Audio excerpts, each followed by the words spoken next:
there. Yeah. What's up, everybody? Welcome to the Telemon Podcast. This is your host, Shoavu. And today we have a special guest. I'm going to let Nixon introduce our special guest today. Go ahead, Nixon. All right. Welcome back, everybody. We're so excited. Today is a very special episode.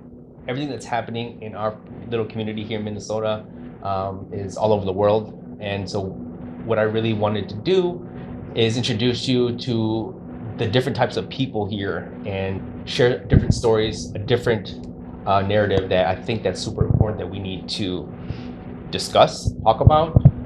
Hopefully it'll open up some eyes, enlighten some people that are on the fences, especially the people who are not aware. Without much further ado, I want to introduce you guys to the one and only Sal, entrepreneur, businessman. Many of our audience is not going to know who he is, but Minnesota knows who he is. The Somali community knows who he is. Salman Elmi. Yep. Introduce yourself, let the people know. Thank you so much. Amazing. This is really awesome to do and have this conversation with you. I am honored to be here. And many of you might not realize I just recently met Nixon. He's a great brother. We had such a great conversation before this, and we're like, hey, listen, let's chat. Let's get started.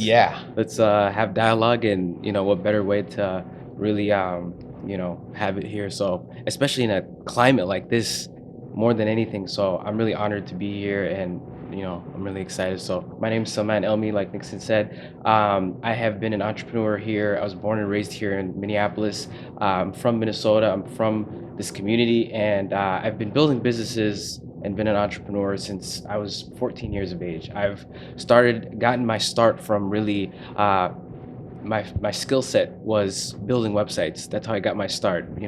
I was always technical. I was always, I self-taught myself how to code, develop apps online, and have been just doing that, since I was a young kid, building, my uncle's barbershop, a website for him, and my family and friends just saying, hey, he knows how to build your website. Go, hire Sal, and that really started my journey of, okay, I know how to build things on the internet, and I've always been intrigued at making things that impact people. So it's been a long journey of failures and failures and failures and failures and failures that has really gotten me to this point of, launching my recent startup, which is Tavolo, that I've had, and recently got an investment from, if you guys are familiar with Shark Tank's Kevin O'Leary, raised a seed round, $1.5 million. For my startup there. But yeah, it's been a tremendous journey, and I'm thankful for the Minnesota community that has really gotten me to this point. And I've been networking since, me and my friends have really, went to every nook and cranny in Minneapolis to really seek mentorship and knowledge, and have networked with so many different people that have really gotten us to this point. So I'm thankful for this Minnesota community to bring me here and really continue serving our community here. So yeah, man. So when I met you, man, you kind of explained to me this already. Like, you're living the American dream, and I think that's really important for people to understand that it happens to people here in Minnesota. And we happen to be people of color, minorities, and it's really important to me and the youth. I really want them to be able to see that there's different types of success out there. And so you're such an inspiration. I ain't gonna lie, bro, you really are, And so to hear your story and for you to share a lot of that is gonna be really I think it's gonna be impactful. Yeah. So I really appreciate the time, and that you're spending with us and sharing this space to talk about all these topics that we're gonna hit today. For sure. I'm excited. Right? Thank you for having me. So how old are you? I'm 29. Just God damn. Yep. Bro, I'm like 10 years older than you. Yeah, I'm not even that great. successful yet. That's amazing. Yep. Wow. The grit that you probably had to go through to get to where you're at. Dwayne Lyon. And being an immigrant, I mean, like it took my parents a long while to Yeah. really, trust in the process, because it's, you guys are pretty sure, you guys can relate to this, but my mom, she's a stay-at-home mom. My dad was, a school teacher, all his, being here in America. And for her, education was the most important thing. Like, go get a college degree, either become a doctor or a lawyer. Like that was the two things. Yeah. Wow, Sounds very same thing. familiar to our. It Sounds so very You know familiar. what I mean? It was like the two things, and like to this day, even still, she's like, "You still gotta go to school. I don't care what levels of business that you're doing." And so she reveres the education system so much because coming here, immigrating from a war-torn country and being here in America, that's all she knew was that hey, in order to really be successful and make it here in America, you need to have a college education and you need to really either be a take one of the professions, engineering, lawyer, or doctor. And for me, I saw my dad as a school teacher, and he, really struggled a lot during growing up, and that's all he knew. It was come here, work hard. That was it. And for me, I really saw, America as, I was grateful for my parents for bringing me here, but I saw there was a different path to just, the school system. And through entrepreneurship, America gives you the opportunity to be able to try and fail, like start something and see if it works. And what better way to achieve the American dream from starting a business and serving people. And I realized that that's the path I wanted to go with, and to this day my mom still thinks I should, and it's crazy, but I'm thankful for, like, that's why I tell people I have a degree in failure. Like it's Oh, I love trying that. and failing, trying and A failing, degree and trying in and failing. failure. Beautifully said. Yeah. Because So- I'm so glad you're saying that, man. Uh-huh. It's people need to hear that because everybody's so afraid. Yeah. We talk about fear, and that's what it is. It's that. And you also touch on something that I gotta talk about, man. That I think that's so important for our community and all minority communities in Minnesota. It's the concept of how similar our cultures are. Yeah. Somali culture and Hmong culture. It's Yeah. so similar. When you talk about where you came from, you came from a war-torn. Well, so did we. Yeah. Mhm. And we just happened to get here first before you. Yeah. And so the struggles that you guys are going through as a community, we've gone through that already. Mhm. And so I think it's so important to see that similarity. And the reason why is because we have people within our own community who's like, oh, it's all the Somalis' fault. Mhm. See, Yeah. it's not just everybody's pointing their fingers on you right now because Yeah. of what's going on right now in Minnesota. Yeah. And obviously not you, I'm saying, but the Somali community. Yep. And Mhm. it's just not fair. Yeah. Mhm. It's easy to point fingers. This is a society we live in where it's just, hey, it's your fault. Yeah. And I'm not gonna lie, bro. I mean, when everything started coming out in the news with the Medicaid and all that fraud and the food thing going on, the Yep. billions of dollars of fraud that they're highlighting on the news, Yep. Yeah.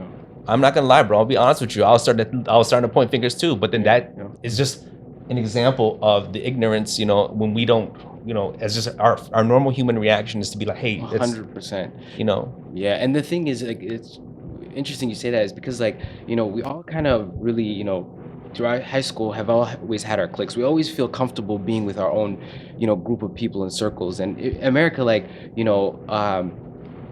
a nation of immigrants, and first it was the Italians, then the German Americans. It was just many different bunch of Yeah. different types of immigrants that have come here, and like you mentioned, like Hmongs, you guys were here a lot earlier than us, and then we came here. My dad got here in the 90s, and so it was really an interesting to say that different communities go through different types of struggle, and as they're assimilating, as they're coming here. And I think the Somali community has really gotten larger now, and so obviously, like, has its growing pains, and we have a lot to learn from the Hmong immigrant community who's been here before us. And I think there's a lot of things and that's what I want to really highlight, is just that we're all have a similar struggle, and we've came from similar struggles, and we have a lot to learn from each other. And that's what I really say to everybody, is just to try to understand each other a lot more and see what we share more that in common than we do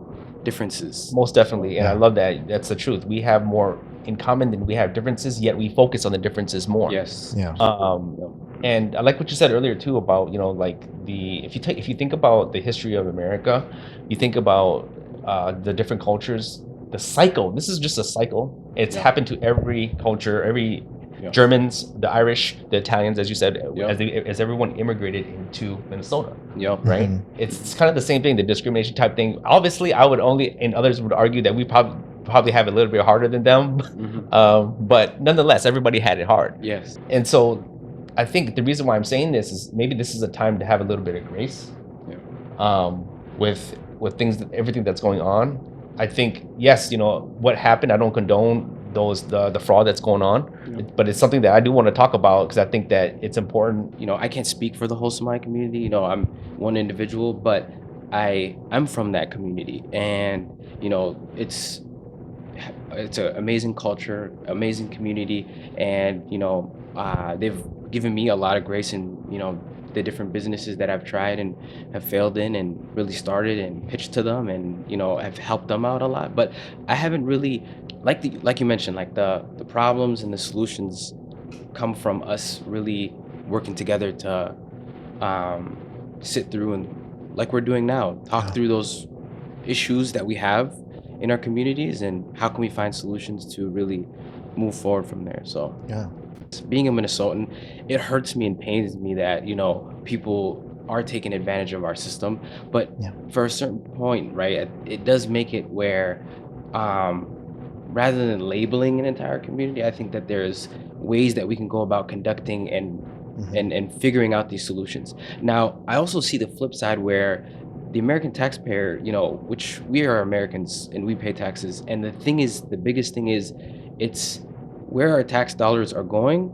Everybody has a right to understand and critique and have a say so in where it's going. And I feel like the people who are taking advantage of that absolutely should be held accountable. But there are better ways of going about, instead of labeling an entire community, really identifying who is taking advantage of those systems and figuring out how do we stop that. Yeah. I think there's so much to say that we can do as a community in really helping moving forward and working together to really figure out how do we move forward as a community. And I think for the Somali community, I think that, do we have our problems? Absolutely we do. And I think there are solutions that I think that would really be beneficial that we can work on. So Yeah, and regarding the topic of fraud, as you mentioned, yeah, we just recently interviewed the former state representative Tao, and he talks about, he gave us some insight into fraud and how big it is. yeah, Right now,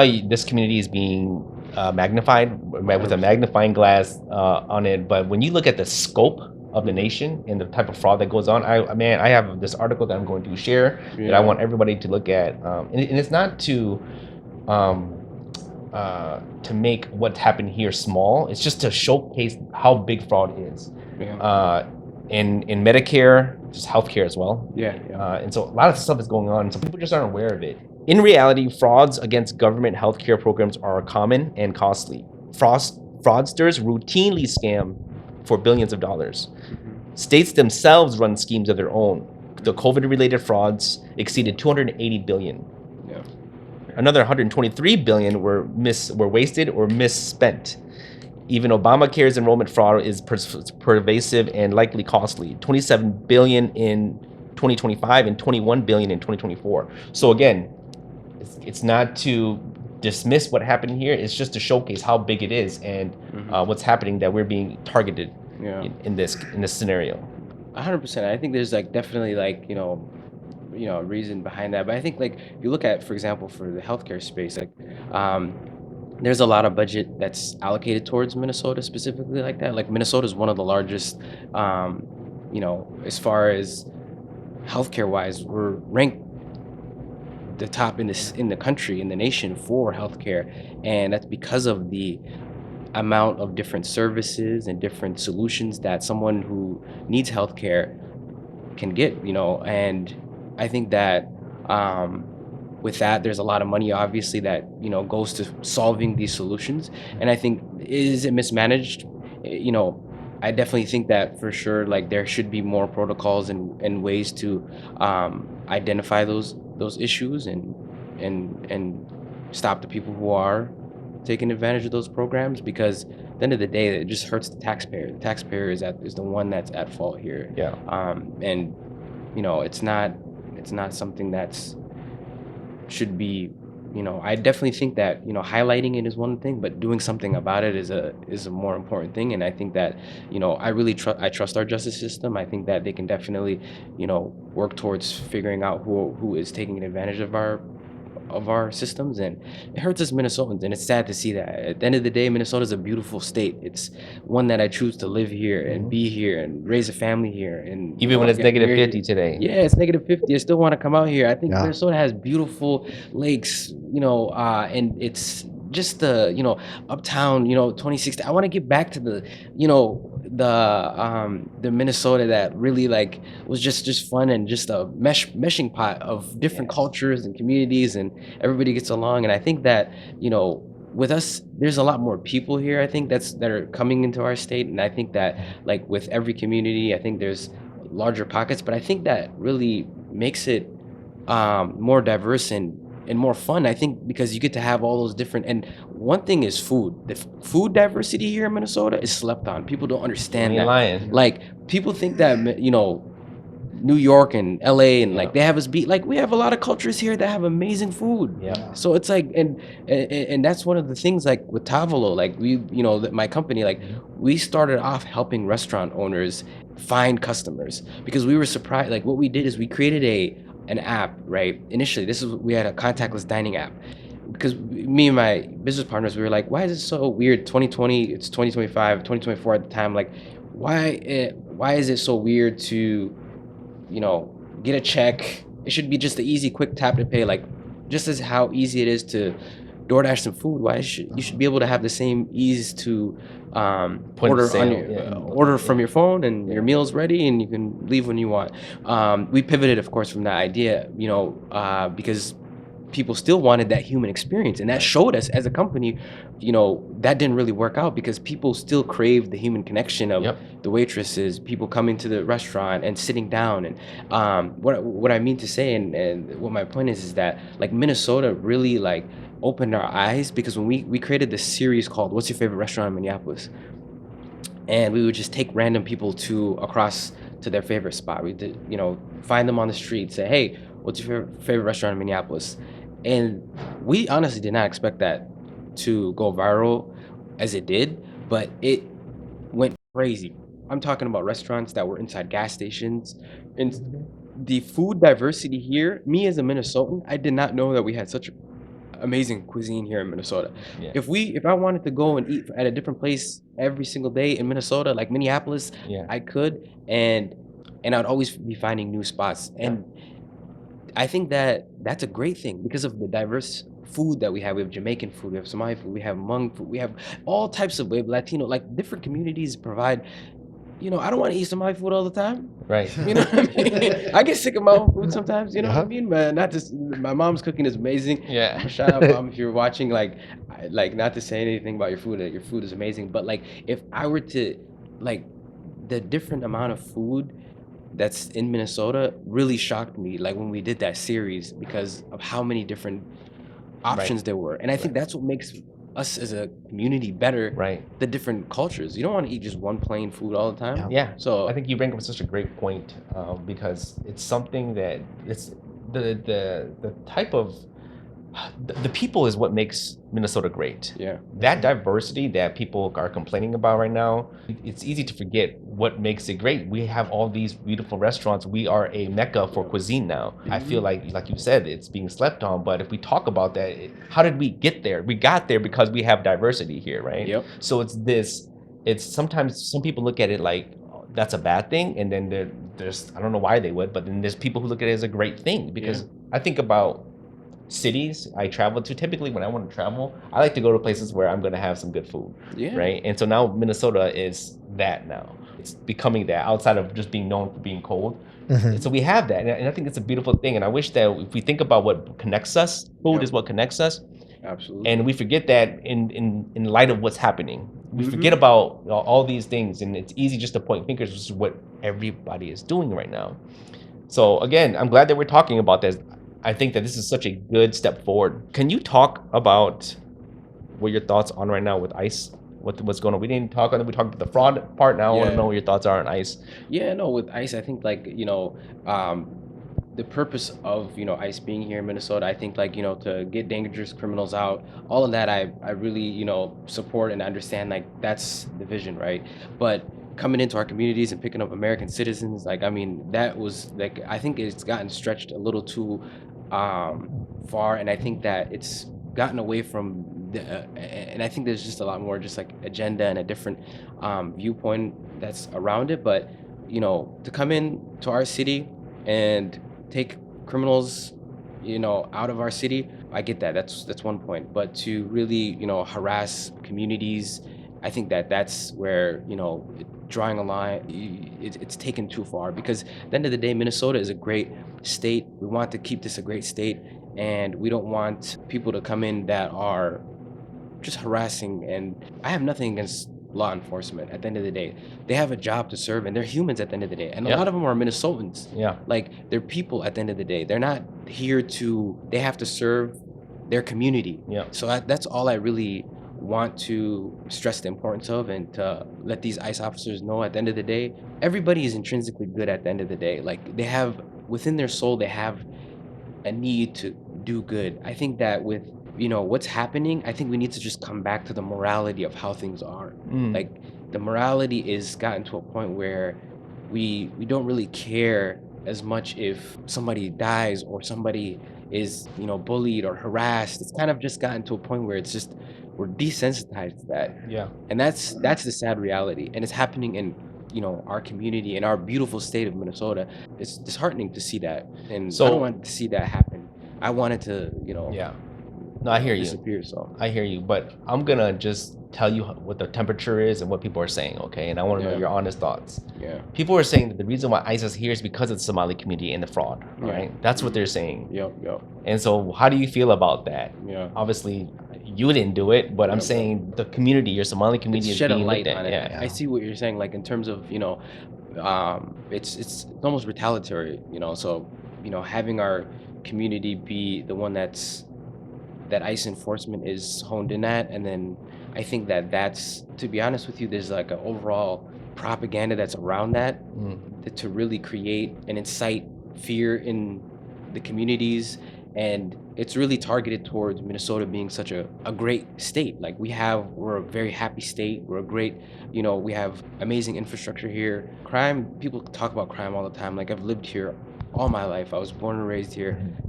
And I went to school in the inner city. I went to school, and I've seen where it can get dangerous. But being a Minnesotan, I think this state is an amazing state, and I feel as though that can become a target. And I don't want this to be a political ground zero. I just want our state to get back to where, Right. Yeah, likewise. I That's would the I would main love thing. for it to get back to that, Yeah. but man, Yeah. I'm saying this because we are ground zero. I feel Yeah. like everybody's looking at us, and then people are also saying, it's not just your community that's being targeted. It's everybody's. It's Yeah. everybody. All minorities are being targeted right now. Yeah. Yeah.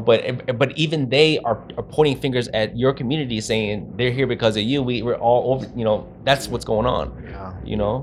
I see, I understand like where that's coming from, but I think that at the end of the day, like, I think there's an ulterior agenda behind that, because ultimately, majority of the Somali community here are citizens, and are born and are either second generation or going their third generation being here. So we've been here for a long time. So I think that instead, what the climate should be is to understand that we have to be just more neighborly, and understand that we have to coexist in this environment. At the end of the day, this is a beautiful state, and we can all live together in this state and live, work, and raise a family here. And that's just the main thing that I think that we have to get to as a community, that we all have to just live under the same one great state. And I've lived here all my life, and I've traveled to so many places, to so many areas, states, countries, and something brings me, like, keeps me here in Minnesota. Yeah.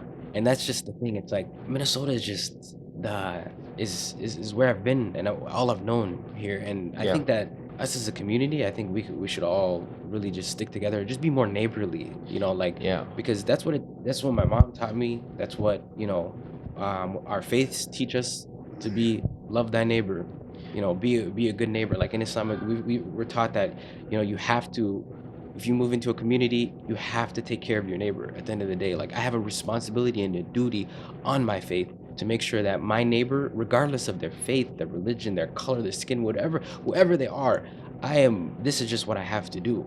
I can't be a bad neighbor. So I really like that you're saying that. I love what you're saying.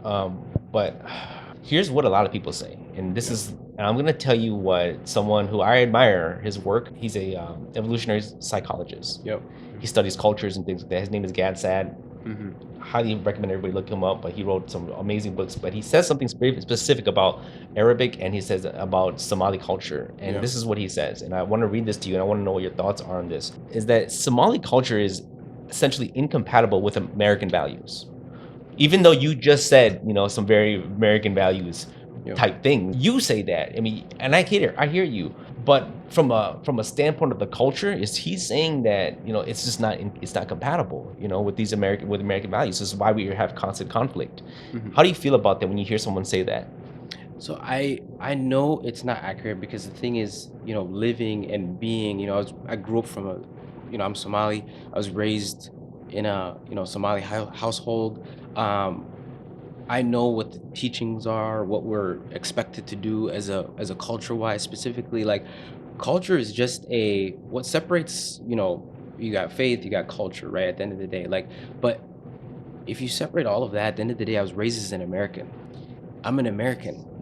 I was, born on American soil. My identity is American, and that's the identity of a lot of Somalis here.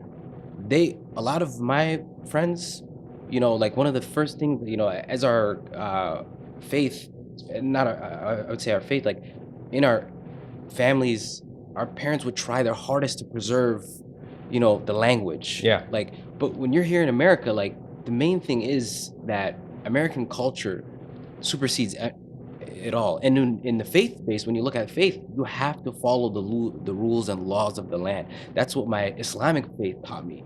So, but my Somali faith, I tried my best to hold on to the cultural norms and the customs. But, when you grow up here and you're, at the end of the day, all you know is being an American.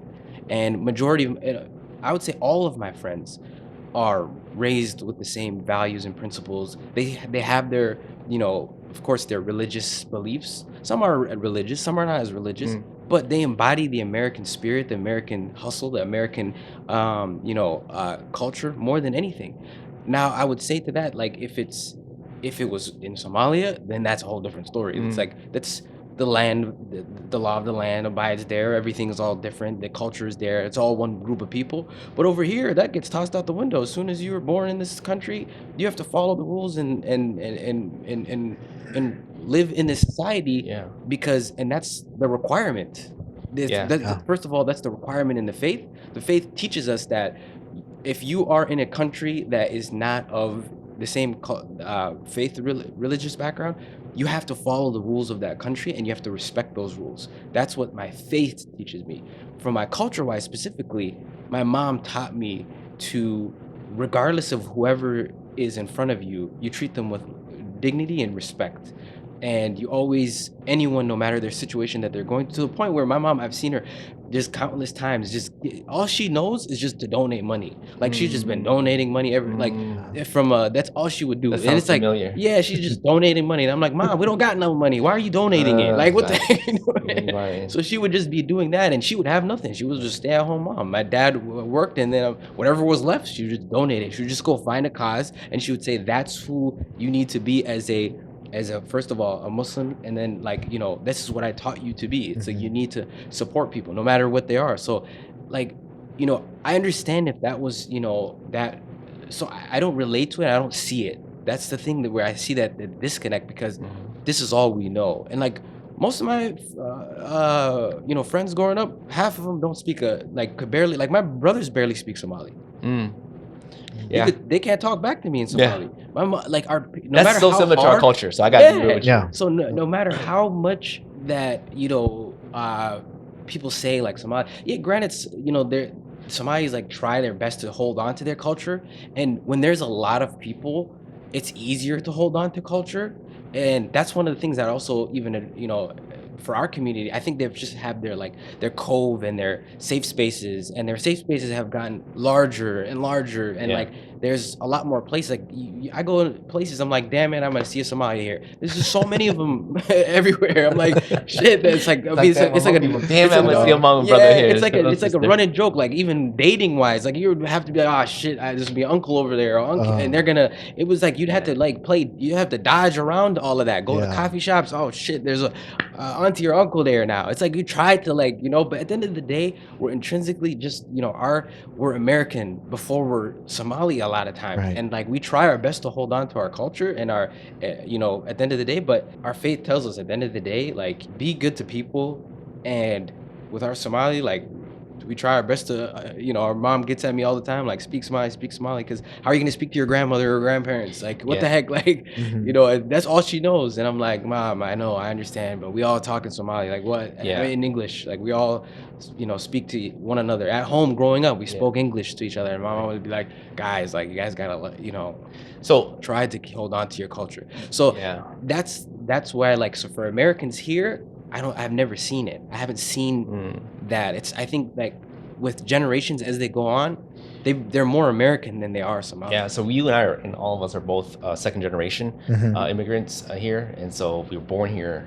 I asked that question because the reason why I asked you that question is because that's how people see the culture. That's how people see Somali culture when they people do these studies and they look at all the demographics, where you guys rank in the world, but the reason why I'm saying is because it's not fair to put a whole class, label a whole class of people and culture because of some bad apples. Does that make sense? That's the point of what I'm trying to make here. 100%. No, and I welcome those conversations, because it's crazy. Like my first job out of high school, I worked with a white American 50-year-old middle-aged guy that had complete different viewpoints that you would think that he was Republican, he was that was my first job out of high school, and we were so different, but we became the best of friends, like in terms of just what we related and shared so much. And he would just be curious. He'd just ask me straight off the rip questions that they would seem offensive, but it was just coming from a place of curiosity. Yeah. That's why I don't sit there and I don't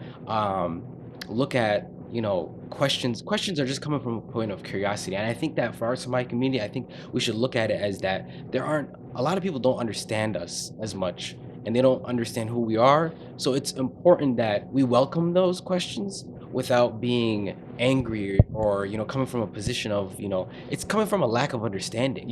Right. Him and I, when we were like working together, like he would tell me things that we would just talk trash all day long at the workplace. And, like, we got along way more than we did. I do most Somalis, like so it's like we have more in common than we think. By having conversations and and welcoming those conversations, I think it creates more unity than division. Most definitely. In my opinion. Most definitely. What we're really talking about now is integration. How do we get to that place where we stop that narrative, where people stop looking at not just your culture but our culture and be like, hey, these people are different. We it's hard to blend, and this is what I'm talking about, because I've had those same kind of experiences, and I'm sure you have too, Shul, where you're dealing with somebody different than us, but then you actually you can relate with them. And I think there's many ways we can do that, but I want to talk about how the Somali community can do that, right? How do you change that dynamic so that we see things differently? We're more open, right? Because it takes two. And one of the things you talked about, and I wanted to get your thoughts on that, is how we do business. Can you give me some examples of ways we can do business so that we're just not all within our own culture? That happens in the Hmong culture too, where we open up, certain things, clubs, restaurants, and we're just kind of, towards our own community more so than anybody else. 100%. No, this is a great, question, and I appreciate you asking this, because, and I have so much to say about this, because I've lived through this. When we were starting our business is successful today because it serves so many cultures and communities. We don't just serve the Somali community, and that's one of my mentors taught me. He said, if you want to be successful, go outside of your culture, break your cultural norms, get outside of your culture. Don't think like a Somali. Be like you can have your Somali experience, but you have to be willing to serve all, because at the end of the day, we're Minnesotans, so we have to serve. We all live here together, but if we created businesses and things that served all and not just one community, that's how we as a community move forward. And I even want to let my community know that I think it's important that we focus on that. And I think a lot of these problems that my community is currently having wouldn't be so highlighted if that was our focus. And what I mean by that is this: if we, if we started businesses and things that, and I understand the why this was, but I feel like having an understanding of this part as well is really important. But I understand at one end why the Somali community did that. Like, they have community businesses that support Somalis, Yep. are for Somalis, and but on the flip side, we should create things that expose our culture to other communities. Like, for example, restaurants that serve all. Like, I've always wondered why a lot of the Somali restaurants are they just serve the Somali community, or they're just around Somali neighborhoods. I want to see a Somali restaurant in the middle of Minnetonka, for example, that Right. just is a high-end, really understanding and showcasing Somali cuisine in a different format. I don't Right, want to go right, into. yeah. I rarely go to Somali restaurants myself, because then, like, I'm like, listen, I don't want. Is that the only place I have to go to Cedar Riverside to find Somali Right. food? But I want to see and I think that there are a lot more entrepreneurs and Somali entrepreneurs and people who are now realizing that and finding ways to expand and showcase our community and what we stand for, because the best way to do that is through business. I feel like that's one way, right? And a lot of people may disagree or say otherwise, but I think that business, from my background, from my understanding, is one way to really serve people, because you have to serve people. If you're in business, you can't just open a business and say, I'm just serving one community Right. and one people. Yeah. You're not gonna make it that far. Yeah. It's like, if you have a signage shop and you want to create signs, you want to basically say, hey, listen, like, I'm gonna serve all communities. If I want a print shop, if I want a restaurant, I'm gonna open it to everybody. I want everybody to experience this, and that's in of itself as a service to your own community, because you're showcasing and you're representing your community Yeah. through that lens. Yeah, and I'm using business as an example, but there's other ways, right? Yeah. Like when you said earlier, neighborly. Like I remember, like my mom used to make food, and she'd give it to the neighbor that was Hmong, Yeah. like Mhm. that white lady. Yeah, you know? we've done that before. Right. Yeah. That's what I'm saying. We make egg rolls. And so these are kind of acts of love, acts of faith. I think that I feel like we're losing. When we talk about American values, 100%. and it doesn't, in this particular, these acts are not they're not showcased or highlighted enough. Yes. Right. But Yep. and so, because all they look at is, oh, we're minorities, we're causing problems, Mhm. all these things, you know what I mean? And it's so easy to just, again, look at one specific bad apple of and then say it's everybody. And that's what's happening right now. Okay. So I think that's why this discussion is so important. Yeah. And the biggest thing, and I wanted to add to what you're saying, like, and you mentioned integration. Like, Somalis, like, I give it to them, they've integrated in every aspect of Minnesota, and nationally, at a national scale, like in different, from not just from healthcare. We have such a huge workforce in the healthcare that are nurses, practitioners in different, like, every single graduation I went to, like, of my cousins, and I'm like, oh, y'all are being nurses or what? Like, it's like, dang, like, there's so many of y'all. Like, it's crazy. It's like, just, I go for my cousin and I find, like, there's so many of them. So the value of the chase of success is high within our community to Yep. really, and excellence, to serve our community. I think that it's up to my generation to really bridge that gap, and that's why I'm really being more vocal about this, and really just saying, hey, listen, like, it is up to me at the end of the day, because our parents, they came here from a war-torn country, and they came from a mindset of survival. That's all they saw, and that's all they knew, and that's what they wanted to do. They wanted to make a better life for us. And from our generation, it's important that we take it to another level, and to really showcase how beautiful our culture is, how amazing, and how neighborly we could be towards each other. So Yeah. And speaking of some positive things that people probably don't hear about or know about, is the Somali community generates over 8 billion annually. Did you know that? I've seen, like, some articles, but yeah, that's That's a impressive, lot. yeah. And I would have thought, and so, the Hmong community generates 2 billion annually Yeah. for Minnesota. Yeah, that's what I read Right. too. And so that's crazy, man. And I feel like I didn't even know these numbers, or I had to look them up. I was like, damn, what is it? What is it that what are the positive impacts that nobody actually really talks about? You know? Because the thing is, being here, you have to work, you have to, provide, and we're Americans before we're Somali sometimes, like, and we're just trying to live here and make our bed here. It's like that's and a big part of that is contributing to the society here, and that's all we want to do. We don't want to do anything other than contribute to the society, and the negative affects us because we're also American taxpayers. Like the middle class specifically, like my dad, we never took welfare as a family, and that's one of the things that, like, as a family wise, I saw how being a taxpayer and just being a from my dad, like, you know, being a single income household would barely, like, the internet would be cut off 1 month, the food, you know, like we'd make do with what we had. Yeah. And we just got so good at working with less that that's all we knew. And honestly, like, I look at just growing up, I look at why I even became an entrepreneur, because I looked at the American dream is bigger than just getting a job. It's You look at all the large companies. I looked up to all of the large companies and the amazing immigrants that have done great work to build businesses here. And that's all I looked up to before now being in business with Kevin O'Leary. Like, Yeah. I saw like all of the, you know, billionaires and millionaires, like in what they have done, and I see how they've impacted society. And ultimately, I wanted to. I read Rich Dad Poor Dad. That was one of the first books I read, and I had a real reincarnation of that through my mentor and then my father, who just simply went to school, got his degree, and worked all his life. And we were always just barely getting by. And that's what flipped my script of the American dream is more than just, you know, it is vast, and there's so much more that you could do. And through business, you can really achieve that dream. And that's why I even decided to go down that path and start businesses. And I did not know it was going to be so difficult and hard, and like, Best thing you ever but it was did. the best thing I ever did, because I just, and I want to say to everybody that's listening, at the end of the day, like, only in this country are you afforded the opportunities that this country and this state gives you.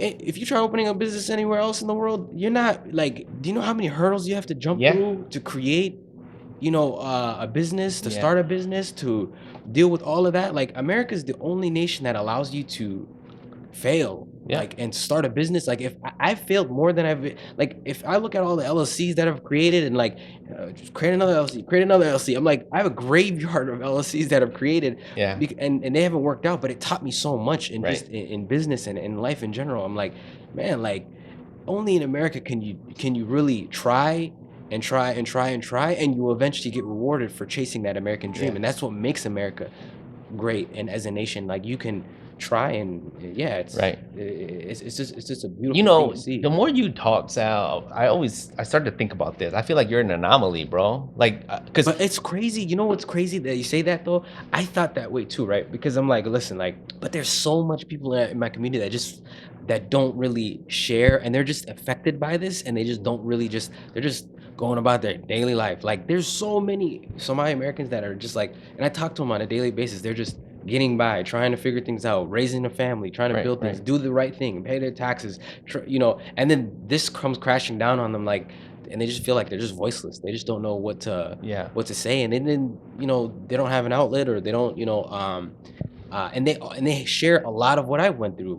Like, all my friends have went through the same thing that I've went through. We, you know, our parents struggled to put food on the table, and we had to figure it out. And, you know, I just feel as though there's just not many that share that, because they're just living in. That's what I want to touch on. I'm glad you said that, because the reason why I'm bringing this up is because, man, I always felt, you know, growing up that, like, God, you know, why do I always have to be the one explaining and being that beacon, you know, to show that we're not that bad, you know what I mean? To white folks, or to, you know, even my, you know, some of my black friends I have, you know, they don't understand the culture, you know, and I'm bringing it up because I'm saying you're an anomaly in the sense of, I believe people could be watching and they're like, yeah, maybe Sal's, he shares the American values.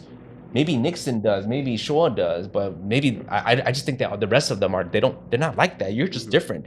But the culture itself is, you know, you guys are just so much more work.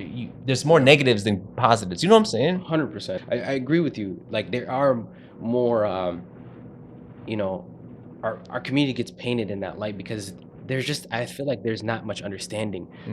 That's the thing. And I also want to say this to my community at the end of the day, like, be more present in different communities, support other communities, go out there and, be more neighborly in different communities, regardless. And I understand there's a fear now around that, but now more than ever, is it more important to really showcase who you are. And Minnesota's been a very welcoming state. It's been a very, amazing state that's welcomed the Somalis in, right? Now it's our turn, our job to really showcase what it means to be Somali living in America, and showcase who we are as people, because we are American and we want to contribute to this country and build this country before any. And that's one thing I want to understand is like I chose to build here, raise a family here. I want my kids to go to school here. Yeah. Like I want them to understand and have the full American experience. That's what I care about more than anything, because America's really blessed me with the opportunity and the, like, nowhere else would I have been able to rub shoulders with, people who are, in the Forbes list, like just under, like I would have never been able to get that opportunity to find mentors and to seek mentorship. And that's what I want to do, is just give back. And it's important that people who are blessed, that are in the situation that I'm in too as well, also give that support and showcase how they can do the same thing too as well. Yeah, and I'm just gonna echo what you said. America is the greatest country in the world, and I honestly, truly feel that way. I travel to different countries, so I know. Yep. And so we have opportunities that other cultures do not get. And you sharing that hopefully shows the world and our community that, as minorities, we see this as our home. I love America. I share a lot of American values, and you're sharing with people that you also have those things. And I just think that's really important for people to understand, because I don't think most people look at us and say, oh, these guys are Americans or they have American values, But again, we're just trying to make it like everybody else, regardless of our skin color. And we have so much more in common, and you talk about being uncomfortable and stepping outside, your people. I think that's so important, man. I wouldn't have never met you, bro, if I wasn't about going out here, you know what I'm saying, and doing things. You see what I'm saying? 100%. Like, think about that, right?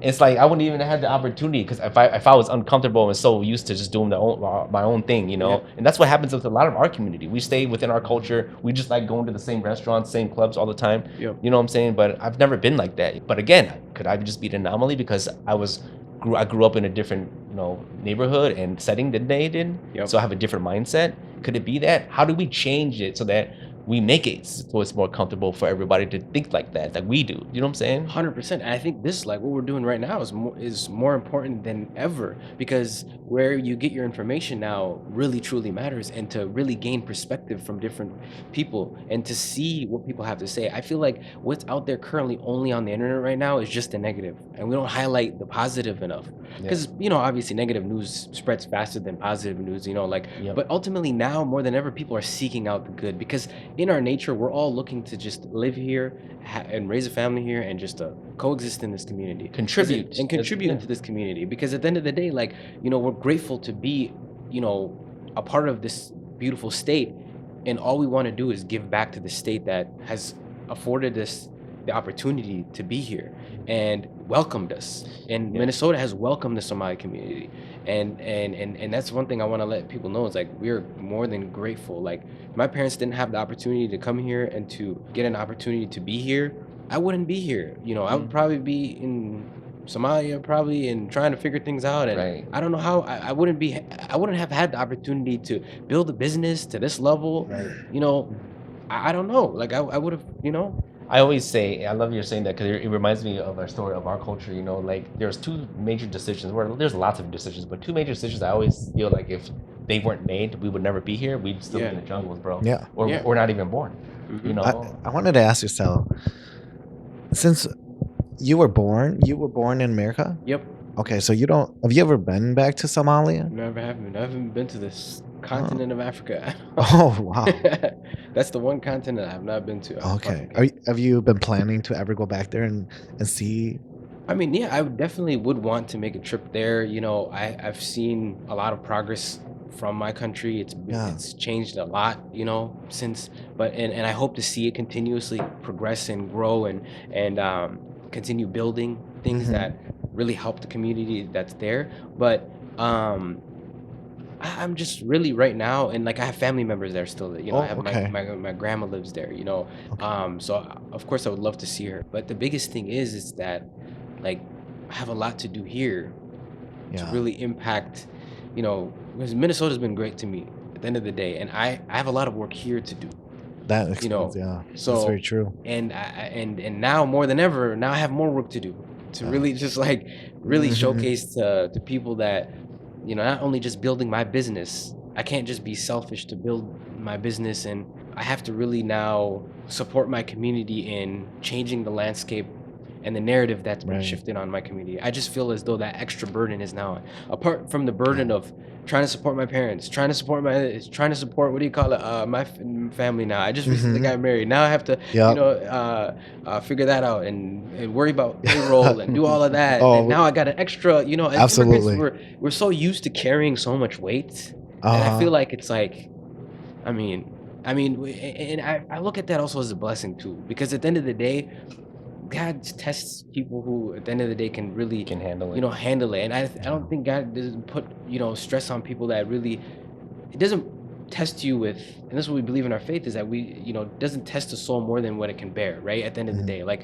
I feel like as though everything really is a test for us, and that we can really either, you know, benefit people, and that's our main purpose, and our goal is to serve others, because that's the best way of pleasing our Lord. So at the end Mhm. of the day, that's I have an obligation to do, and regardless of what I have to say, apart from being like a man trying to, you know, take care of a wife and do all of that stuff, I have to add that to my burden of, you know, changing the narrative here, Right.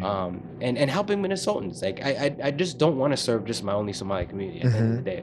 Like I don't open a business just to serve my Somali community. I want to create solutions and products and businesses that serve people where that are here in the state.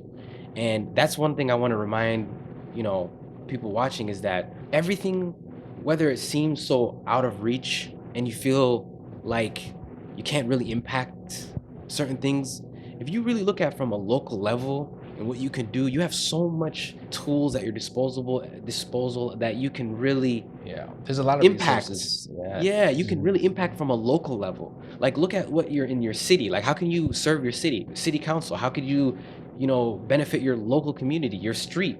Just focus on your street. How can you help your street and your neighbors? Mhm. Then it gets beyond that. It's like how can you help your, and if you're, let's say if you have one faith, like go to all of the different faith places and serve and volunteer there. Irregardless of, you know, like that's one step, but just be omnipresent. That's what they teach. That's what I learned in marketing, is omnipresence. Yeah. Okay. And you can achieve that through service, just by being, and we have social media now more than ever. Like that's what benefited my business. Like we would hop on social media, we would share our problems, and people would, you know, support us. I feel as though we have that tool. Yeah. Yep. It's powerful.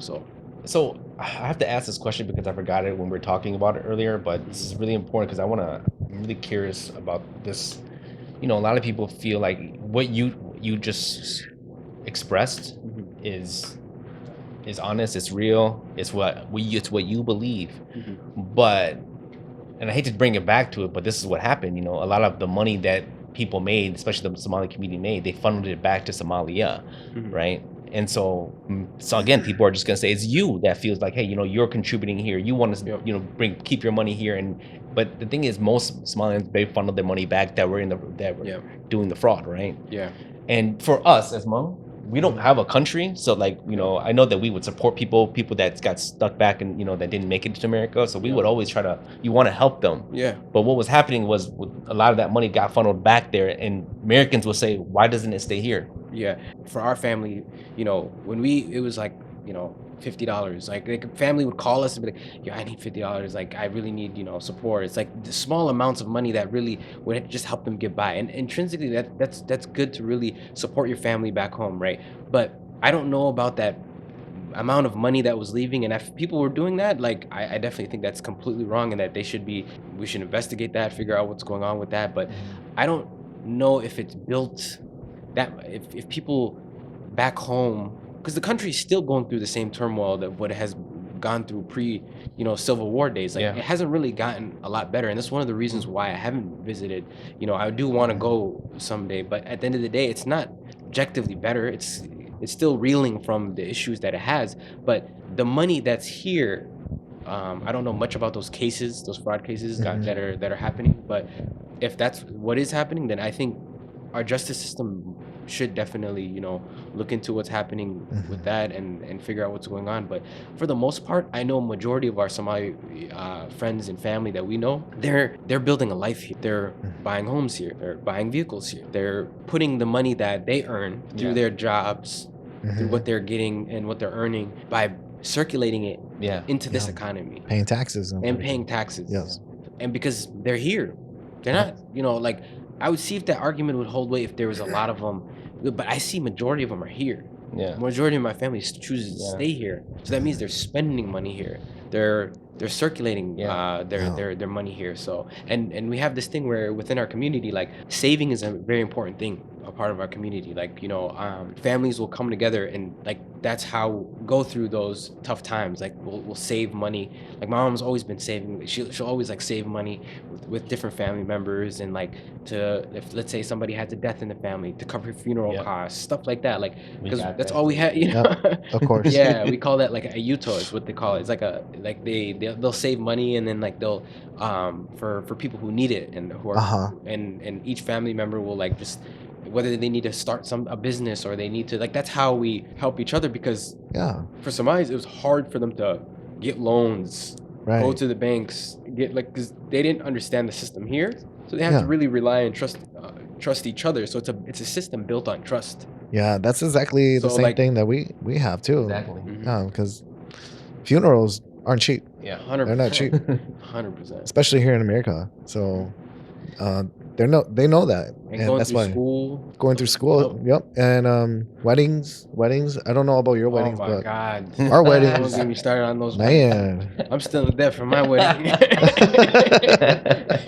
Oh, But I'm shit. saying, like, it's just, like, the thing is, it's like our weddings are expensive, and it's a show of pride and celebration. Oh wow. And it's something that's, and, like, for our culture, it's something in our culture that is so funny. Like, you have to give money to the people who come to your wedding. So, like, that's something that Americans would be like, what the heck? Like, you have Whoa. to literally give money to the people showing up to your That's wedding. news Yeah, to me. like, it's a Somali thing. Like, you'd go around and you'd have to literally give, like, and as kids, we would always go to, like, different people's weddings, and then we would get, like, and then, like, if you sit in the front, usually the money will run out by the time it gets to, like, the back aisles. Okay. So we would go to the front, and then sometimes, like, if it was, like, a richer, wealthier family, like, they would give out 20s, and then if it's, like, it just depends on, like, the bride and groom, what they choose to give out. But usually that money is reserved for, like, the elderly who come to the wedding, and it's kind of like a thanks for showing up. Yeah. Like, here's $10 Okay, or $20 to I cover got your you. gas and stuff like that. Like, Yeah. that's part of our culture. Like, it's I can't remember the word for my Somali. That's- but That's so similar to ours as well, because there is, like, a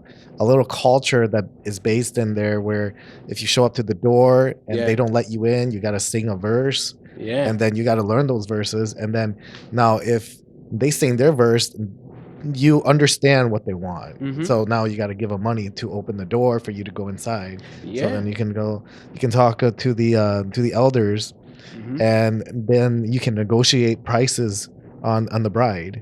So you guys buy your. We have a meher. It's called a meher. It's like the bride is, we have a similar Ooh, so similar. Yeah. You know, Crazy. that's one thing that Yeah. I think we just don't understand. And I think it's beautiful if we talk more about it, because I don't even think Asians really talk with Somalis. Like, Hmong people don't really talk to Somalis. Speak for yourself, guys. The reason why I know this, because I dated a Somali chick, man. She was really? baddie, yeah. So she put me on some game. On some culture. Steph, This I is didn't how know I that. know, man. Because man, we were really into it about our cultures, and very similar, man. it's easy for me to talk to Somalian people just because I'm Okay. our culture. I just talk about our cultures. It's like, oh my God, it's the It's the same. same thing. Yeah, That's exactly. what they always say, man. And so, to all my brothers and sisters in Somali, descent, I'm telling you, we are the same. We just have to figure out how to bridge that gap. And this is why this conversation is so great. 100%. Absolutely. Like, in high school and middle school, like, my first friend would always be Hmong people. Like, I would always I would always be friends. It'd be so easy to get along. And that, it's crazy. Like, but yeah, like the wedding thing, like, my white friends would literally be like, what the heck? They would always find that as like very, you know, funny, but like and odd, like, what, you guys have to give money to people who show up to your wedding? Like, what the heck? Like, but it's just that's what makes it so unique and fun, to really just be able to be a part of different know. cultures and community. That's what makes it beautiful. It's like that's what culture is there for. It's just Exactly. something that a certain group of people relate with, and customs and values that they relate with. But ultimately, where it gets weird is when we start being for ourselves and not, you know, willing to share and be a part and welcoming. Mhm. That's, I think, where a lot of the issues, and I feel like we've gotten so far and distant from that. Yep. We need to bring that back in. I think that partly with what's going on with our Somali community is that it's, you know, we've grown so vast, and our community has been able to hold on to their culture more, and that back of your head, like, okay, we need to go out into the community and showcase our culture more and to serve our community. Mhm. Outside of us, forget, we have enough systems to really, like, where somebody who is only Somali speaking can go into here and they can, like, just, I found that odd. I was like, dang, like somebody at Somali can literally go into a place and can only, but that reminds me of like New York. You go to New York, you go to Miami, you could go through Miami. Like, I learned Spanish, like, but going through there, like, everybody speaks Spanish. Like, you can only, Oh. like, it's like the second language of, you know, Floridians. Like, Yeah. Yeah. I found that, like, that's what creates different pockets of over across the different U.S. allows immigrant communities to feel at home, Mhm. and that's what America is. It's just a melting pot of a bunch of different, you know, refugees and immigrants, and that's what makes us nice. And Americans, like, you can't go to a different country. Like, I went to Japan. Like, I could only explore Japanese culture and food, which is, their food is amazing. Like, Yeah. Mhm. but it's like, if I go to the U.S., I could go over here. I could go to this, you know, I could go to LA. I could go to New York. I can explore just so many. I can do whatever. Like, I could. That's what makes America great. I Is the know. fact that we're so diverse and rich in cultures, and there's communities everywhere, and we can work with each other and work. And I just feel like, yeah, that's what makes us makes America great. That's so Yeah. true. Yeah. I I mean, speaking of, you know, making each other feel more comfortable, bro, I'll be honest with you, bro. I don't feel comfortable every time I drive by a little Mogadishu, bro. Like, Mogadishu? What I don't is- either sometimes. I'm like in the car. I'm like, you know, but it's like at the end of the day, it's a lack of understanding and like just being more welcoming. he I said, feel I like, don't either. no, I'm telling you, like, I have yet to. I don't go there all the time. It's like, you know, when I have to go there, I'm like, Mom, we have to go there. Yeah. That's like growing up. Like, you know, I was like, Mom, we have to go there. But knowing that there's a lot of our Somali community that live there, it's a lot of a concentration of our Somali community. But that's not that doesn't represent our community. That's just only a certain select part of our community. So that's one thing I want people to understand is, like, it's just a huge concentration. Little There. Mogadishu, in case you don't know, is basically like Cedar. Moog Village. Oh, really? It's like their version of it. you know Oh what I'm my saying? God. Yeah. Mm-hmm. I have never been there. I think we should make a trip there one of these That's the days. plan. Man, I'm telling you, We're gonna I probably- think we should take this and continue the series and just go and explore, and then have more people from our communities involved in it. And we Yeah. go to other communities. We go to Latin community. Yep. We go to, you know, we just be Minnesotan. Yeah. That's what Yeah, it means to be exactly. Minnesotan. So- You know, the one thing that I looked up, and they said Minnesota is one of the greatest places to live in, to Mhm. raise a family. That's a fact. And when I moved here, I raised a family. You know, I moved in, Yeah. and I really love it more than Wisconsin Yep. because it is exactly like what you guys say. It's so diverse. Yep. Plus, the place is, you know, where the bad places are, and you kind of just stay away from there, right? Mhm. But also, there's so much more beautiful places, and 100%. it's just the fact that nobody really explores, nobody really goes to those areas. Mhm. I actually got to see some beautiful places by buying stuff from Facebook Market, you know, just going to places. Yeah. Yep. And oh my God, they're beautiful, right? These beautiful lakes that I've gone to, just getting my stuff from Facebook Market. Yep. And that's when I realized that Minnesota is really beautiful. Extremely. 100%. I'm somebody who goes outdoors a lot, and Mhm. you know, one of the things that I want to stress as we're having this conversation that I think about, in order to keep places, you know, the way that people like you to keep it pristine, to keep Yeah. a certain way, it's about being respectful, you know, to the certain aspects, 100%. just certain parts. For example, right? I'm a hunter. I'm an archer. I go, you know, 2 hours north, south, east, west to go and do things outside, and it's completely different than it is in the cities. Yeah. Knowing that, I used to be a little bit weary or afraid, you know, but now I realize how if you're just respectful, kind, most people have treated me really great. Yeah. Never had any issues, you know. Yeah. And I'm saying this because there's another part of of people's mindsets where they will never do that because they feel like they fear it, you know. Yeah. But again, it takes two. Two meaning the people there being respectful, and then me also respecting the climate, the nature, you know, because one of the things I don't want to see is, you know, when people go to places and they trash things up, you know, and it's all messy, you know, and there's just a lack of respect, you know. So I think what I'm really trying to say, long story short, is we have to be respectful where we're at and the people there, the things that have already been established. That's kind of the American way too, and so 100%. I want people to know that because right now there's the stigma. Oh, you know, people are just dirty, or they're just, you know, these type of things, these kind of ignorant type of mentality. That's very abundant. That happens so much, and so hopefully people see that there's just people we're just everyday people trying to explore, just doing the human experience.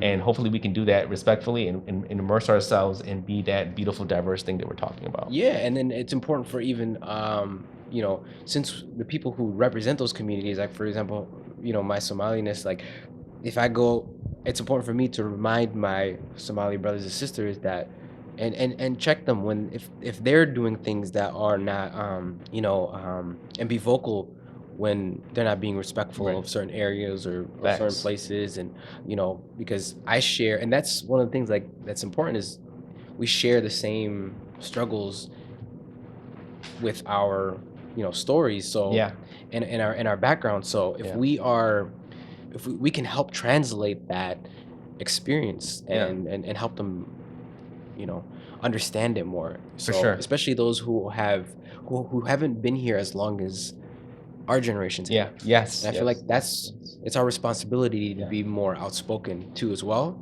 because it's impacting us at the end of the day. So how do you, sorry to interrupt you, Yeah, no, because you you stimulated something in my mind. How do you talk to your community about that? Okay, I'm asking you, Sal, because right now, again, the stigma is It's a good still question. stigma is still, nah, man, your people, they're doing fraud, they're doing all kinds of things.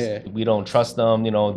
They're the We don't problem. even trust each other sometimes, bro. I'm telling you, it's like at the end of the day, our community has grown large. It's a big community now. Oh, it's what are we over 80,000? Yes, you guys are. It's a lot. It's insane. So, but the main thing is, it's like the spaces and circles that where we collectively are in. We talk to each other, and then we also create content that where we can help one another. Like this is important. This dialogue. And showcasing, just being an example of what's, because at the end of the day, sometimes there can be a lot of fear within my community. And I understand and see where that's coming from. Sometimes it's a language barrier. It's a you know, they may not speak as eloquently. And feel as though that is a buffer.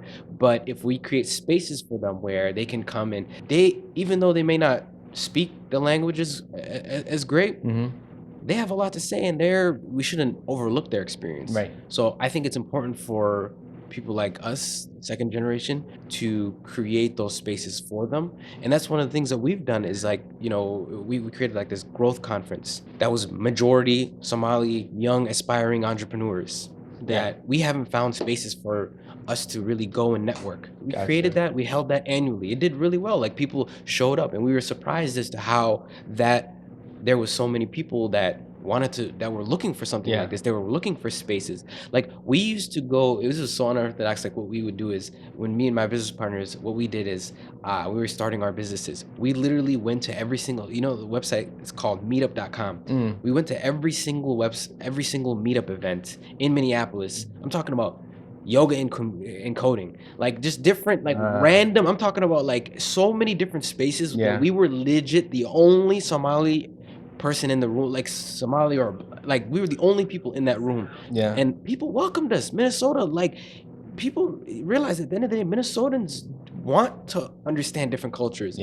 And want to help. Like we attended all the tech startup events. We went to every single meetup event, every IT event, every cybersecurity, every single event that would pop up on that meetup. We would show up, and then people would be like, "Oh, those are those guys. Those are the top level boys." They would all just kind of like, you know, like we went to every single event. We went to Black events. We went to Hmong events. We went to we went to all types of events in the Minnesota community, and it was so nice because that community, they were all intrigued about us. They were intrigued. It wasn't more of a coming from a perspective of fear. Yeah. We were just like, hey, we're here for, coding, like a camp, like we're here, like Yeah. it was just like us and like maybe 6 other guys, like just Minnesotans, like, and that's what makes us a great state, because people aren't going to push you away if you're curious. Yeah. They're curious about you, and Yeah. then they exposed us to different other events. Hey, you guys are really cool. Like, you guys should come to that event. You guys should, we're throwing this Yeah. event over here. That's how we network. That's how our businesses grew. Yeah. Minnesota was great to us. Like, Yeah. it helped us grow our business to what it is today, simply because of the fact that we weren't afraid, and we didn't have. And that's one thing I want to tell our community is, like, don't be afraid to go to these places. Yep. People want to hear your perspective. Yeah. Your perspective is your superpower. Your story is your superpower. That's what's up. The way you speak and the way your experiences is a different perspective that can shed light and give inspiration to even somebody who's a complete opposite background than you. Yeah. So go to those places. That's one thing I want to urge my community, because that is so profound, and to not be fearful. I understand now how it can be very scary, but I promise you, there are such great Minnesotans out there. There's more good than bad. Exactly, and that's what we need to stress. And I'm really happy that you said that, man. I mean, I ain't gonna lie, y'all. Sal just put y'all on some game. If you pay attention to what he just said, he put you guys on some game. Dude, those are some gems. Yeah, which is to That's say very this, good. man. Like, to get where you want to go, to whatever you're trying to achieve, it requires something, some effort, And what he's basically eloquently expressed is, what did they do? They just went out and about. Yeah. They put themselves in these situations, and sometimes they were uncomfortable, but you learn so much more. Yeah. And people are curious about you, and so you're not just talking about to your community, you're talking about to everybody's community. Anyone who's out here trying to learn, trying to grow, trying to hustle, all these things that you just said, man, you just put in some game. Man. So it just depends if people can pick up these gems, That's very true. I know, Nixon, you and I, you're barely around the Hmong people, the Hmong community. It's not as much yet. Yes, you're barely. And he's always He's always like, do you know who this person knows? Yeah. I'm like, no, man, I don't know anybody. I'm like, this person, he's big in the Hmong community. And Nixon's like, I don't know who he is. I can relate to that too. A lot of times, like, I would just go out to so many different communities, and I would, not be around the Somali community for years. I wasn't, Oh yeah, so. Absolutely, and that's where the growth starts. 100%. It's when you step out of that box. And I understood it when I started doing martial arts, because I was always the only Asian kid at the class. Yep. So that's how I got started. Yeah. And that's how my English got better too. Yep. Yeah. So. Yeah, man. So what you're basically describing is it affects every facet of life, And so we live in this time now, and this is why I say the youth are soft, because all they're doing is playing video games, watching porn, doing stuff that is just very internalized. It's very secluded. Yep. And so until you get out there and you start, doing this thing called networking, and networking is it's a diverse term, because you could do it in many ways, 100%. But unless you put yourself out there, it's hard to grow. Yeah, and Minnesota is the only community I feel like that is so nice and willing to help out. When we were going to all of these events, they would see that we would be the oddball out, and they would be like, hey, you guys have an idea for a business? Like, we'd go to pitch events. We'd go to so many pitch events in the community. Like, 1 million cups. Like, I remember, like, we went to this event, and like, that's what really gave us the inspiration to even want to start a startup and create a business. And then it would create a network effect for us, because when we would go to all these different events, people would end up seeing us there, like, oh, you're over here too? Dang, we seen you. Oh, those are those guys again. And that, like, built upon, like, those touch points of how people react. They get to know you more on a level of, like, humanity, like. And then when the situations like this happen, then the people aren't quick as point fingers, right? Because, like, you have every right to say and understand, like, that's what our community is. Like, I feel as though, like, if our community did more of that and, like, went out and, like, if and this, I say this to every community that of color or different, when you're coming here, when you're in America, like, go out to as many communities, share your story so people can relate, and that way people are more human. Then they're like, dude, I know Somali guy. Like, hey, he's cool. I know somebody. Yeah. I know they're cool. Like, I don't. Right. And then people don't buy into propaganda as much. But there's an element of truth to, like, what people are saying about our communities, because they just don't understand. And I urge those people who are saying those things even about our community to just be curious and not come from a position of, like, fear, because it's two sides that are also just fear mongering, you Yeah. know, and there's one side that's like, I don't want to associate with those people, and then these people are like, those people are just bad. It doesn't take us anywhere in society. It's like, if we just come together and say like, hey, okay, who are you? What is your story? Yeah. Yes. Let me hear your story. Yeah. And that's what it comes down to. See, I have a story for that. I was training at a martial arts gym, Mhm. and majority of the people that trained there in the mornings were police officers. Yeah. Right. This is before George Floyd. Mhm. Okay. Yep. And then when the George Floyd happened, everybody was attacking the police officers, saying that they were racial profiling against blacks. Yep. Well, the guys that I trained with at that gym, majority of them were cops. Yep. And they were black. Yeah. So It was like, it was like, yeah. what the fuck? Yep, You yep. know? Yeah. So it was to the point where I'm like, how can you even say that when you have black officers in there too? Yep. And you can't really just say, oh, yeah, racial profile. No, you can't say that, because there's some good officers out there that are blacks and trying to do the right thing. No. And so I didn't even stand anywhere. It was just a no pointer for me. And it's amazing you actually say that, because it's like, that's where we've gotten as a society, is we just kind of just put blanket statements on everything. Mhm. Like, fuck the police, Yeah. fuck I, fuck Yeah. this, like, fuck, Yeah. like, it's like, what, like, we're all just labels. At the end of the day, Right. we're human. At the end of the day, we're not. Exactly.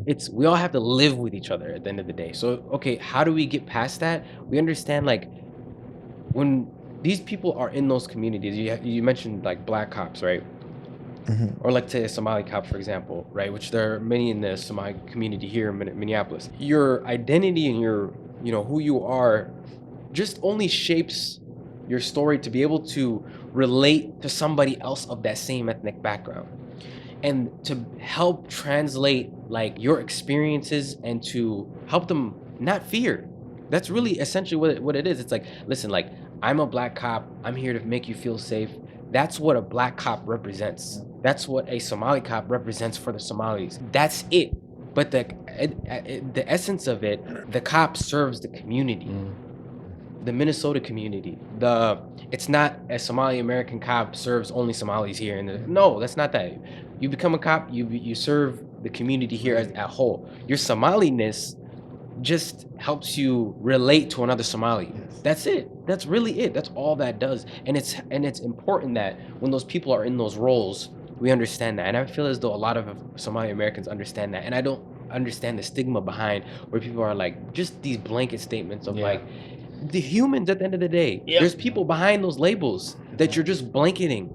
So we just need to get away from all these blanket statements. Yeah. Yeah, and you know, you brought up something that I want to touch on, because you know, when we talk about blanket statements, the answers usually lie in the gray. Mhm. And the chief of Brooklyn Park, the cop, the police department in Minneapolis, St. Paul, they all came. They just did a press conference. I don't know if you guys saw it a couple days ago. Yeah. And you know, now that they're kind of being targeted too when they're off duty, they said something that made a lot of sense to me. You know, and they pointing this out too, which is, they said, after making some phone calls to other ICE departments or ICE agencies in the U.S., what's happening here with the ICE agents, it's specific to Minnesota. Yeah. So that suggests that someone is telling them to act and behave a certain way. Yeah. Because he's like, this is very specific, because he's talking to other agencies and they're like, dude, the ICE, we don't behave like that. Right. So what does that say, guys? Somebody's ordering the people, the ICE agents here. Yeah. It's very specific to us, guys. Yeah. And so there's a higher thing going on. There's a few layers. And I don't mean to make this a conspiracy, but that's what they said. Yeah. It came out of their mouth, you know, a couple days ago. So. Okay. Yeah. No, I think like, yeah, you're absolutely right. Like, it's just that it's that we just bring it back to the point of like, we're at the end of the day, Minnesotans, we got to figure out how to live here together, and let's just not blanket each other with these statements. Let's just focus on doing better for our community here. Yeah, So, I mean, that's the goal.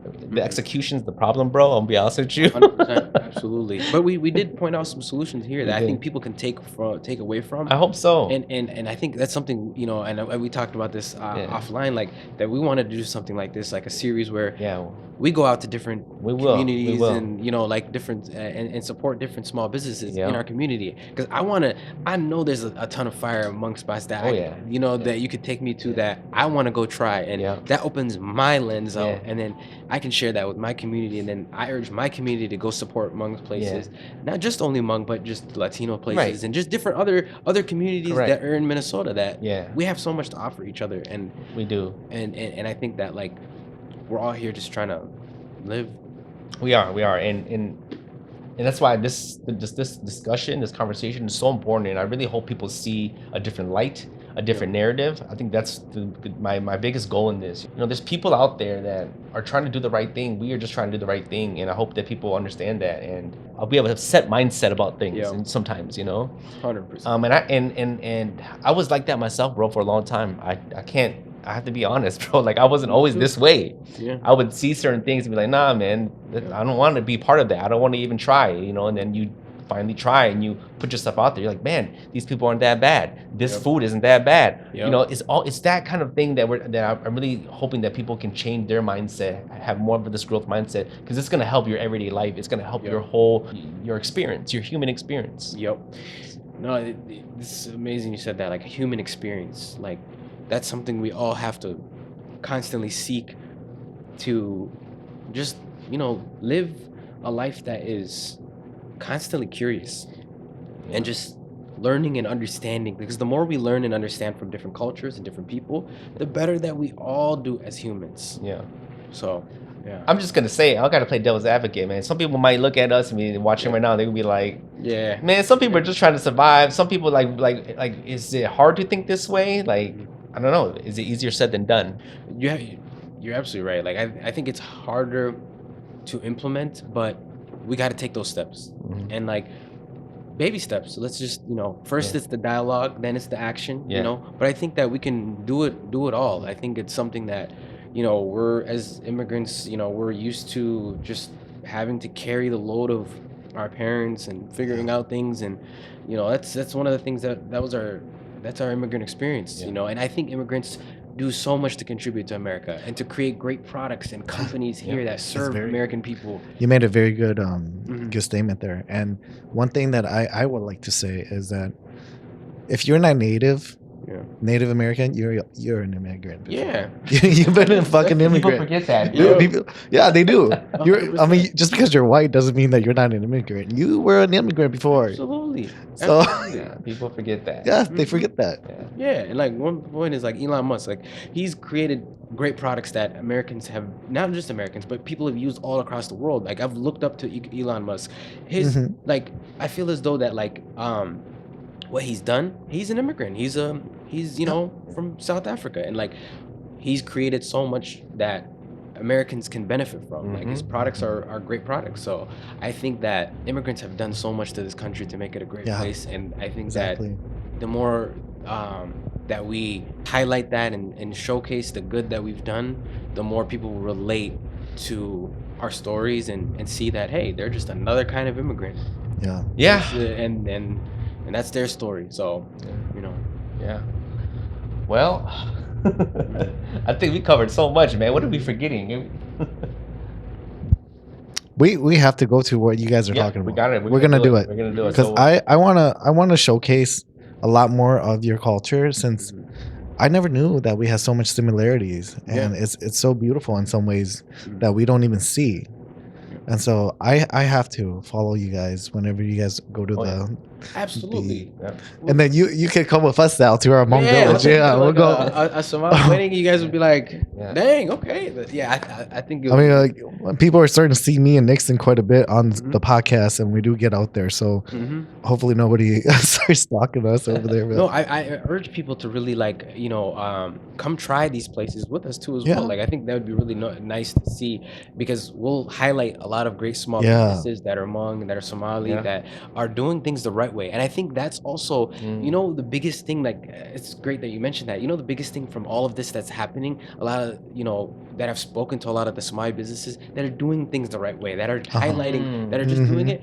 They're like, man, I wish my business could be highlighted, or what I'm doing could be highlighted. Like, and I feel as though that we should be able to highlight their stories too as well, the ones that are doing things the right way, that are doing the right things, that aren't committing fraud. And like I think that this will really help Americans really shed a light on like there's some Somalis doing some great work here in our community, in our Twin Cities, not just Twin Cities but globally, doing amazing work. So man, you hit it spot on, man. And that's what people need to understand, is there are people like us just trying to do it and doing it the right way. And but again, you can't just, what we're living in a climate where nope, this whole community is bad, this whole culture is bad, and it's like, let's be better, let's be a little bit more critical, you know, with how we think about things. And then let's learn from our mistakes, because at the end of the day, every community is not perfect. My community is not perfect. We have a lot to get better at and to improve on. We have so many things within internally that we need to fix. And I think this is a waking point for us to really address those problems, because it's not just the outside problems that we're facing, it's also the internal.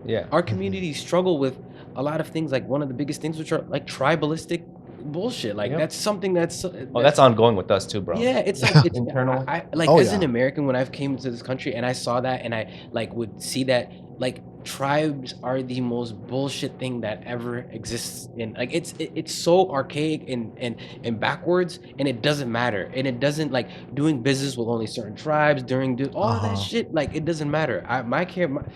The only thing that matters is, are you a good person, and can you do good work, and can we partner together? And that's it, simple. And so us within our own communities, we face those same issues, and I feel as though that's something we have to deal with as a community. And I've said it so many times again, and my mom raised me this way, and like that she purposely didn't tell me what my tribe was for so long, just because she knew how poisonous that mentality is. And she literally was like, I don't want you ever learning that shit, or even knowing that me and your dad are different tribes. We could give a shit. At the end of the day, we're Somalis, we're Americans, we're Muslims. Like that's all our identity is. This tribal bullshit is just so we identify our family members. Man, like, you're a family member. That's all you. That's what tribe. That's the only function of a tribe, is to identify. And it says that in our own scriptures, you're a nation of tribes, just to understand just to recognize one another and their family like families. Oh, you're related to such and such. That's all that tribe was built for. It does not exist to only certain tribes work with do business with each other, and certain ones are in politics, or certain ones do this, or certain ones do that, and they don't work with each other. They don't mix. Like I always found that as so stupid. And I feel as though it's one of the worst things that could ever tarnish a community. So we're the same thing, but we don't call it tribes. We call it clans. It's the same thing. Clans. And so there's only 18 clans. Okay, we have a council. I don't know how much there are the Somali ones there. Oh, okay, because we only have 18 councils. They call it 18 councils because there's only 18 clans within our community. So you guys deal with the same bullshit. We deal with the same bullshit too. Because I'm a Vu, right? Nixon's a Vang. My clan have told me we can't marry Vangs. We can't marry. God, it's the same BS. No, it's the same stuff. It's like shit. What? Like my clan is different than my wife's clan, and oh my God, they gave me shit about that. I was like, just the marriage part. I was like, what? Aren't they the same Somali? Like who understands? They're the same people. All that's different is their dialect is a little different, and they came from the northern part of the country. That's it. I'm like, so what else are they? No, they have some, negative connotations or what? Just tell me what it is. They won't say it. They're like, I'm like, it's just. Yeah, we have that too. Stay away from those people. We have that too. Like, what type of bullshit is this? Right. And I feel as though it's the stupidest thing ever. So first thing, man, sorry, you got me thinking about this. The first thing is, your mom she's ahead of the game. But by not doing that, I got so much respect for her, because she prepared you. You don't need that BS in your life, which is beautiful. The second thing, it made me think about something bigger, which is this concept of, I think this is both your culture's issue and the Hmong culture's issue, is this.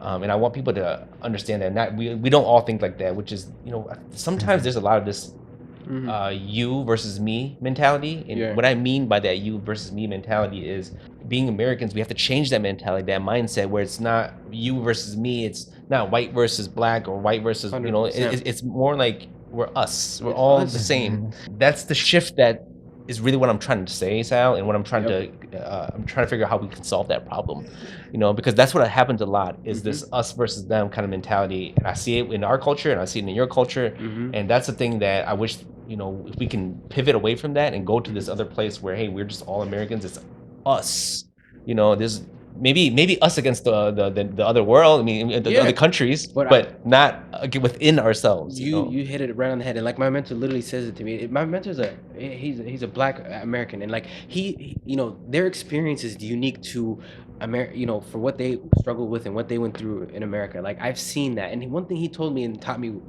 was the biggest thing was, think outside your culture. Do everything outside your culture. Like stop thinking like a Somali, moving like a Somali.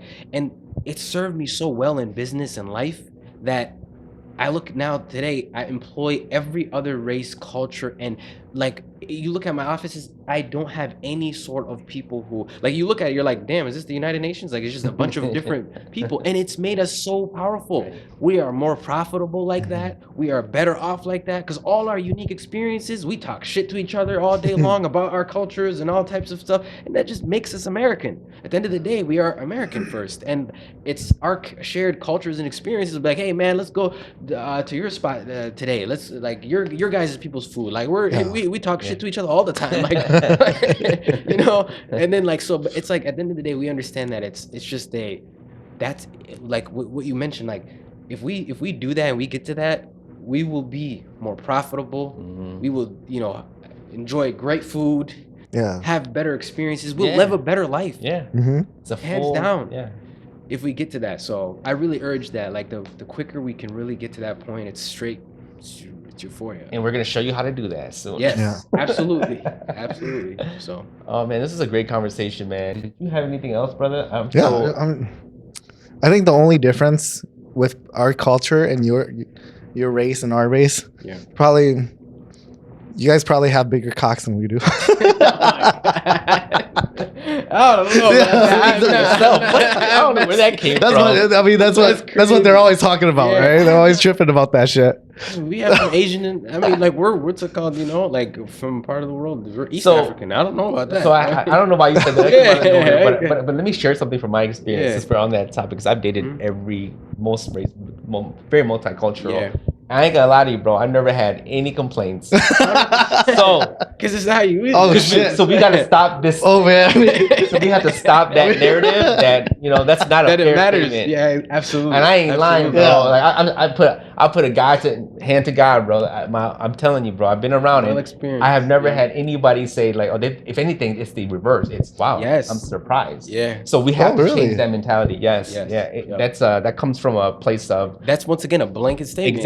Exactly. It's a very blanket statement. It's not there, but hilarious. I'm glad you said that. I was waiting to share that story. You said we're 100%. But that's the beauty of just like us being able to joke and to be able to like talk about everything without being offended. I feel as though America has got to a point where we are so offended by everything that's our offensiveness takes away from the beauty of the differences that we have with one another. And it's like we're not high school, like we're like America, I feel like it's still stuck in that high school mentality of like it's just a bunch of cliques and everybody just want to stick to their main cliques. And that doesn't you don't translate. Once you go out of college, you get out of high school, that doesn't matter. The real world is you eat shit, but we've just like gotten to our comfortable. It's comfortable. It's comfortable to be around each other and our own races and our own cultures. It's comfortable. People who sound like us, look like us, talk like us. It's like it's comfortable.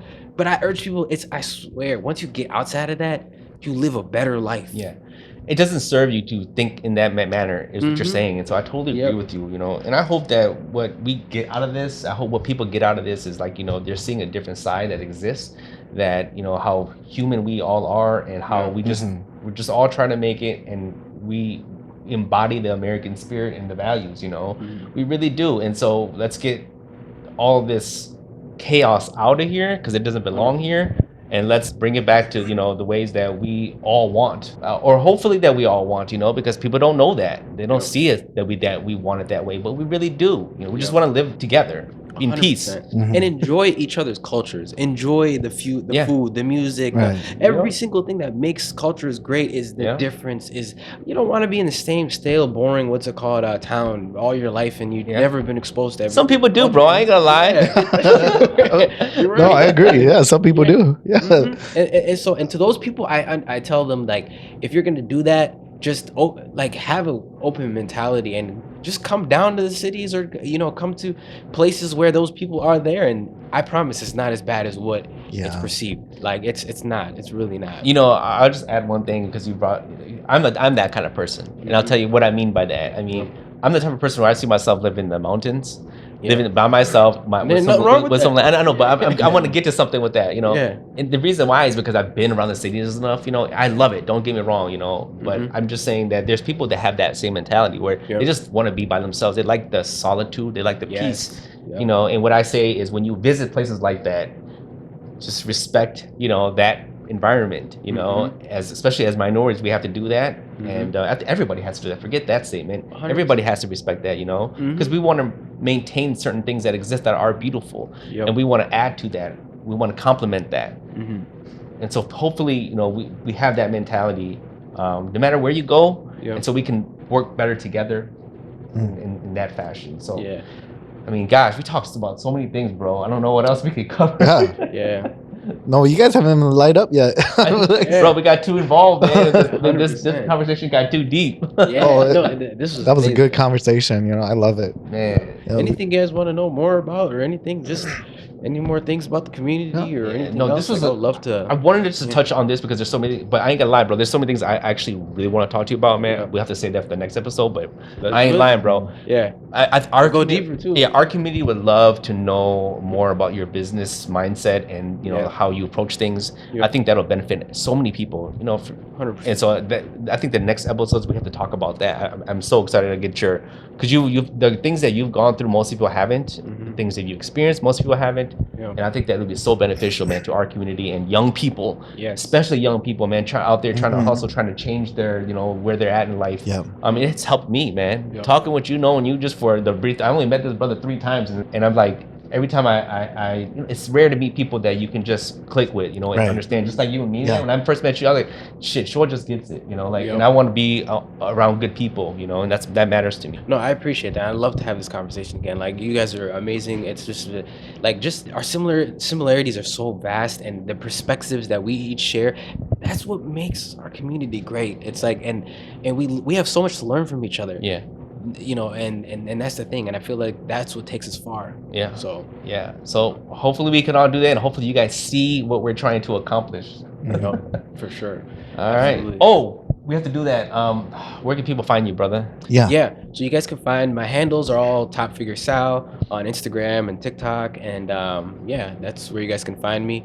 And then that's that. And you can find my company page. It's Tavolo. So We'll post up the links. Okay. Yep. We'll do that. Absolutely. And then, you guys already know me. You guys know to find me. I'm on Facebook, the NV Living. I'm on Instagram, and I'm learning how to be a little bit better in social media. This guy's teaching me because he's so damn good on all that. So I'm working on appreciate it. I'm still growing myself. So thank you guys for viewing and watching. And if there's anything else that you guys want to know, feel free to shoot them in the comments. But for now, you guys know who I am. You guys know where you guys can find me. Until then, we will see you guys in the next episode. Thank you guys for tuning in. Take care.